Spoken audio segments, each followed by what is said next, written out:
জীবনে কোনো কোরআনের শাসন মানেন না, পারিবারিক জীবনে কোনো কোরআনের শাসন মানেন না, আপনারা ইসলামিক শাসন কায়েম করবেন। এই ভণ্ডামি বন্ধ করে দেন। আল্লাহ যা চান তাই হয়। আল্লাহ পাকের শুকরিয়া আদায় আমাদের নাই। আল্লাহ আমি করতে পারি নাই বাংলাদেশে আসতে পারবো, আমি জীবনে চিন্তাও করতে পারি নাই যাবজ্জীবন কারাদণ্ড থেকে মুক্তি পাবো,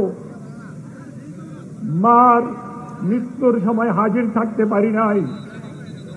জালেমের জুলুম, এত বড় জুলুম, আমাকে দুবাই এয়ারপোর্টে ইন্টারপোলের মাধ্যমে অ্যারেস্ট করেছিল, আমাকে বাংলাদেশে পাঠিয়ে দেওয়ার ব্যবস্থা করেছিল এই জালেম সরকার।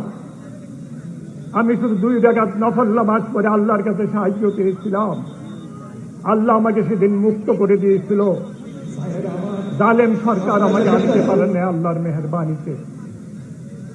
ভাইয়েরা আমার, আপনাদের কাছে একটা অনুরোধ করবো, আপনারা রাখবেন।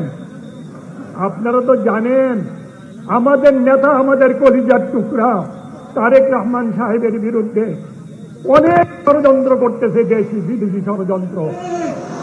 এই ষড়যন্ত্র থেকে বাঁচাতে পারে কে? বাঁচাতে পারে কে?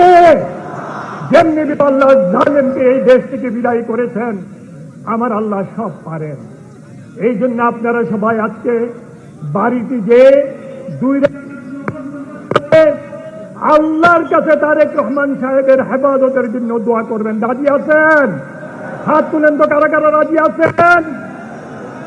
আল্লাহ তুমি কবুল করো। আমি আমার বক্তব্য বাড়াতে চাই না, কারণ আমি নেতার বক্তব্য শোনার জন্য এসেছি।